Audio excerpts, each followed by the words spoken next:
Alors tout à l'heure je vous ai expliqué comment faire un tableau de proportionnalité en passant d'une colonne à l'autre, d'accord? D'une colonne à l'autre. Là vous allez voir, ce sont d'autres types de problèmes où on ne passe pas d'une colonne à l'autre, mais où on passe d'une ligne à l'autre. C'est toujours le même principe, on cherche toujours à savoir ce qui nous permet de passer donc soit d'une ligne à l'autre, soit d'une colonne à l'autre. Tout à l'heure dans le livre, on cherchait à passer d'une colonne à l'autre. Là, on va chercher à passer d'une ligne à l'autre. Premier problème.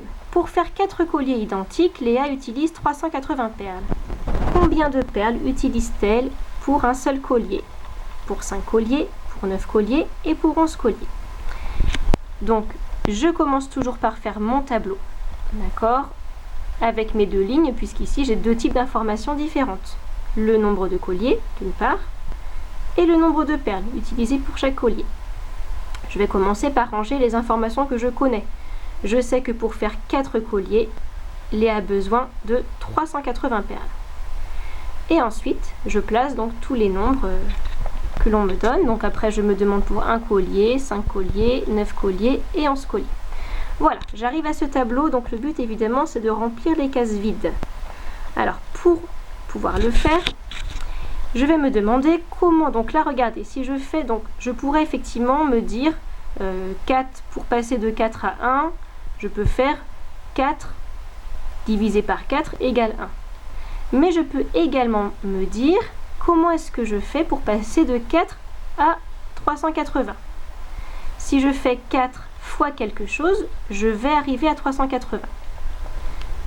Alors c'est ce qu'on appelle, je vous le dis, ça porte un nom, ça s'appelle le coefficient de proportionnalité. Donc, je vais chercher à savoir, d'accord, par quoi est-ce qu'on multiplie 4 pour passer, pour obtenir 380. Donc vu que c'est pas très facile, ça peut être assez long de me dire 4 fois combien égale 380, regardez ce que je fais. J'ai oublié quelque chose, il faut bien que je fasse ma flèche, puisque là je passe de la ligne du haut à la ligne du bas. Donc pour savoir quel est le nombre que je vais mettre ici, regardez, à l'autre bout du tableau, de l'autre côté, je vais refaire cette petite bulle.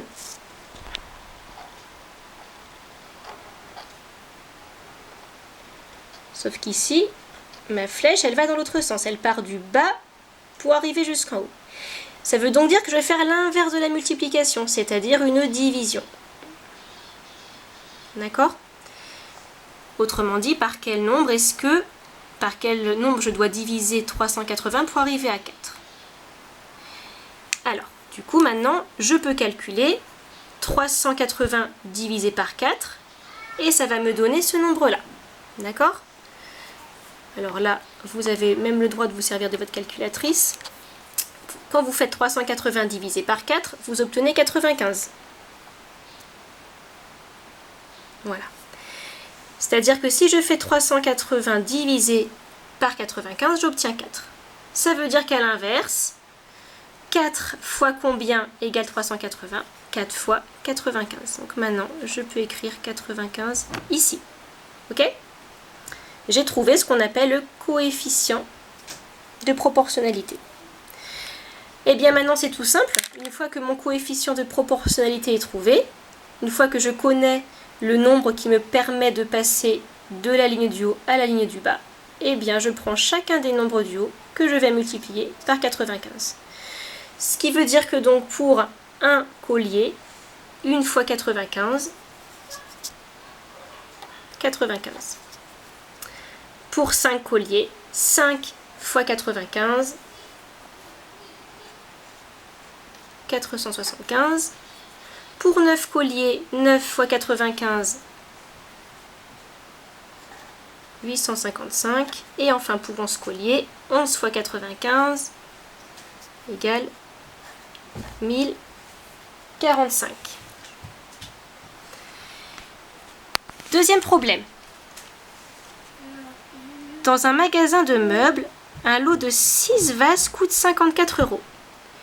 Quel est le prix de 3 vases, de 12 vases, de 5 vases et de 24 vases? Toujours pareil, toujours la même démarche, je commence par construire mon tableau. Ensuite, je mets le nom des informations. D'accord? Ici, je connais le nombre de vases. Et on m'indique également le prix. D'accord? Donc, première ligne, nombre de vases. Deuxième ligne, prix en euros. On précise bien l'unité, comme je vous l'ai dit tout à l'heure. Je place ensuite les informations que je connais. Donc, je sais que 6 vases coûtent 54 €. Ensuite, je me demande combien vont coûter 3 vases, 12 vases, 5 vases et 24 vases. Alors, comme tout à l'heure, exactement comme tout à l'heure, je me demande ce qui me permet de passer d'une ligne à l'autre. Comment est-ce que je passe de 6 à 54? Quel est le coefficient de proportionnalité? 6, alors là c'est plus facile de le faire directement puisque je sais, vous connaissez bien votre table de 6 et vous savez que 6 fois 9, ça fait 54. D'accord? Ce qui ne vous empêche pas de mettre à l'autre bout du tableau, comme je vous l'ai montré tout à l'heure, une autre bulle qui va dans l'autre sens avec ma flèche ici. Et je fais l'opération inverse, c'est-à-dire diviser par 9. D'accord?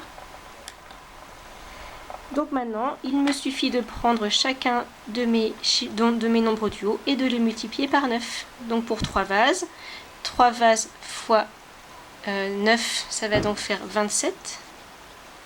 3 fois 9, 27 €. Donc 3 vases vont coûter 27 €. 12 vases, 12 multiplié par 9, 108. 5 vases, 5 multiplié par 9, 45. Et 24 vases, 24 multiplié par 9, 216.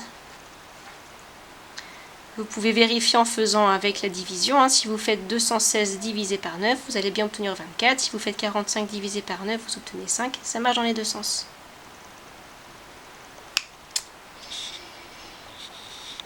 Problème suivant.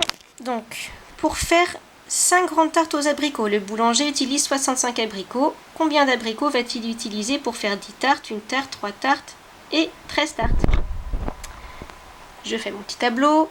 J'écris d'abord le nombre de tartes, puis le nombre d'abricots. D'accord? Ce sont les informations que l'on me donne. Nombre de tartes et ici, nombre d'abricots. Puis j'écris les informations que je connais. Je sais que pour faire 5 grandes tartes, il me faut 65 abricots.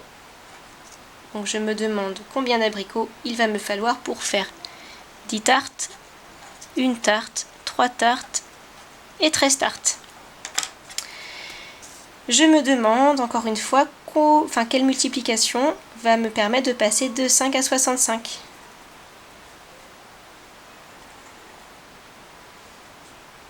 Je fais bien ma flèche, attention, d'accord? Je pars du haut, ma petite bulle, et je fais ma flèche sur la ligne du bas. Alors si je ne réussis pas directement à trouver 5 fois combien égale 65, l'autre solution, c'est de faire l'opération inverse, c'est-à-dire la division.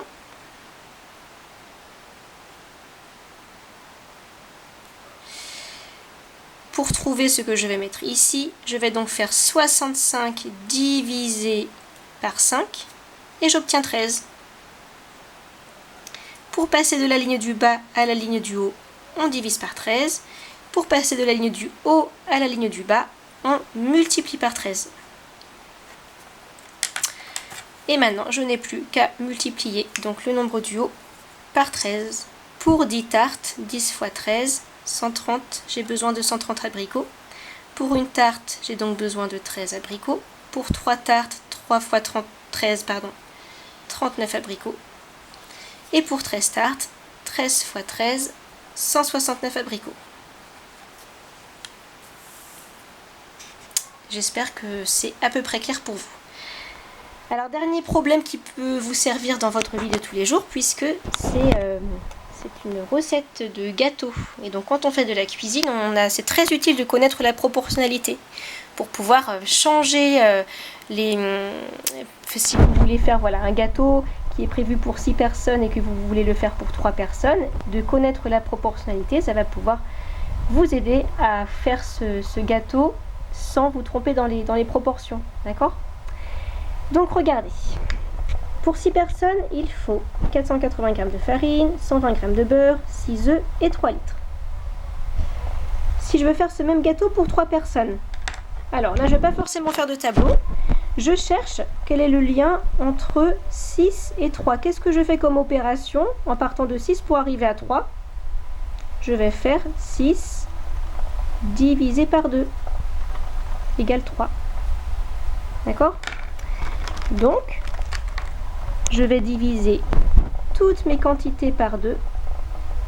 Pardon, c'est un petit peu compliqué d'écrire avec l'appareil photo devant moi. Voilà, je vais diviser toutes ces quantités par 2 et ainsi je vais obtenir les quantités pour 3 personnes. Donc 480 g de farine, si je divise par 2, j'obtiens 240 g. Le beurre 120 divisé par 2, j'obtiens 60 g. Les œufs 6 divisé par 2, ça fait 3. Et 3 litres de lait divisé par 2, 1,5 litre. Maintenant, si je veux faire un gâteau pour 9 personnes, donc là c'est pareil, à partir des informations que j'ai, je me demande comment est-ce que je peux faire du lien, d'accord, entre ce que j'ai comme information. Alors 9, comment est-ce qu'on obtient 9 à partir de 6 et 3? Une addition. 9 c'est 6 plus 3. Ok? Donc ça veut dire que cette fois, pour obtenir le nombre de farine pour 9 personnes, je vais donc calculer la masse de farine pour 6 personnes et la masse de farine pour 3 personnes, c'est-à-dire 480 plus 240, ce qui fait 720. Le beurre, même chose, je vais faire donc 120 plus 60, 180. Les œufs, 6 plus 3 égale 9. Et le lait, 3 plus 1,5, 4,5. Alors pour une personne, comment est-ce que je peux obtenir les quantités pour une personne? Eh bien il me suffit de... Enfin, comment est-ce que je passe de 6 à 1? Eh bien en divisant 6 par 6. D'accord? Je vais tout diviser par 6 puisque 6 divisé par 6 égale 1. Donc la farine, je vais faire 480 divisé par 6, ça fait 80. Le beurre, 120 divisé par 6, 20. Les œufs, 6 divisé par 6, 1,9. Et le lait, 3 divisé par 6, 0,5. Voilà, donc là j'ai quantité pour une personne. Dernier exemple avec des proportions pour 8 personnes. Comment est-ce que je fais un gâteau pour 8 personnes?